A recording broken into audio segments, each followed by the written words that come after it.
We often tell the story of when they were dropping the bombs in Calcutta during World War II, and sirens going off, and people were running for fallout shelters. They were scared for their lives. They were grabbing their children. They were grabbing whatever money they could get, whatever gold they could find in their house, and they were just running. They were screaming. They were madly just crowds trampling on each other, trying to be the first ones to get to the fallout shelter to protect themselves from death, pain. And Srila Prabhupada was cooking puris in ghee in his kitchen. And his family members said, "Abhay, come on, let's go. The bombs are dropping. We're going to die." Everyone was so scared. They were in distress. They were suffering. Prabhupada said, no. I want to cook these puris and offer them to Krishna.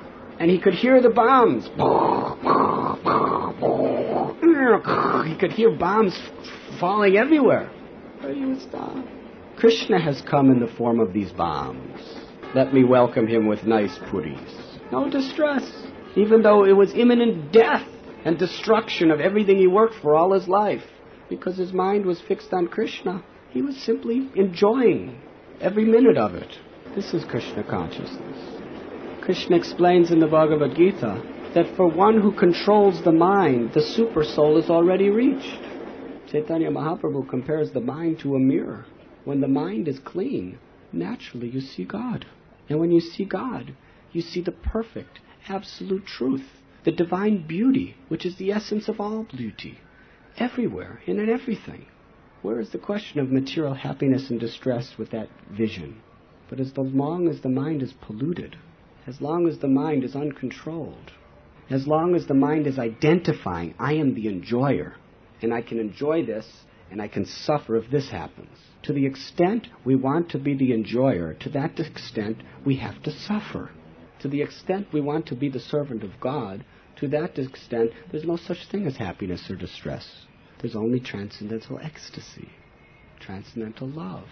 Therefore, when the problems arise in our life, there's no reason to blame anyone or anything except our own minds.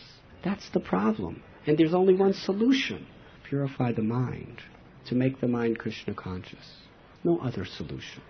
This person cheated me, I'll get revenge. That's the way we think. But what happens? It's just the illusion of Maya. In getting revenge, we create more karma, and somebody else is going to cheat us even more again. It's a vicious cycle. Therefore, a devotee, tatam nukampam su-samikshamano bhunjana evatma-kritam vipakam. hrid-vag-vapurbhir vidadhan namaste jiveta mukti-pade daya-bhak. A devotee welcomes whatever comes as Krishna's mercy. In the service of Krishna, sometimes we have to fight. Sometimes we have to fight against immorality. Sometimes we have to fight in the service of Guru and in the service of the truth. But our mind should not be attached. Our mind should be like a lotus flower. Even though a lotus flower is growing in sometimes a filthy, dirty, polluted pool of water, and filth and dirt and pollution is all around it, the lotus flower remains pure, untouched, in its pristine splendor. So our mind is meant to be nourished into a blossoming lotus flower. We may be living in the city of Bombay, just like these trains are going by. Do you know how much distress those people are in who are in the train?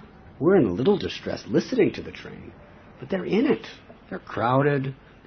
People are pushing and shoving and everything. It's hot and everything.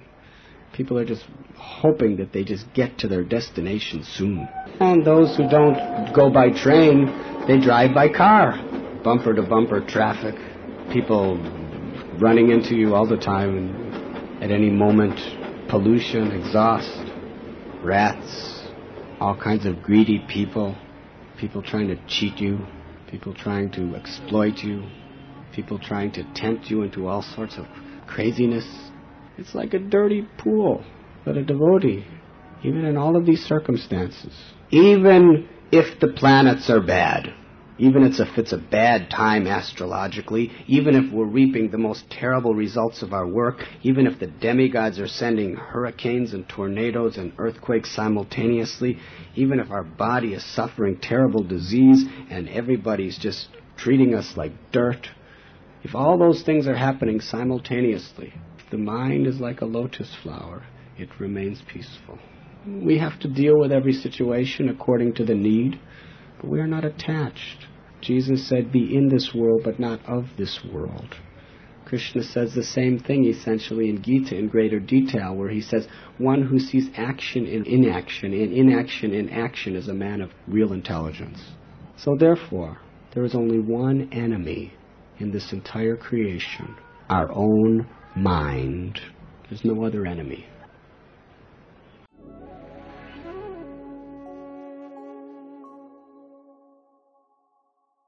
You were listening to Radhanath Swami on thesacredconnect.com.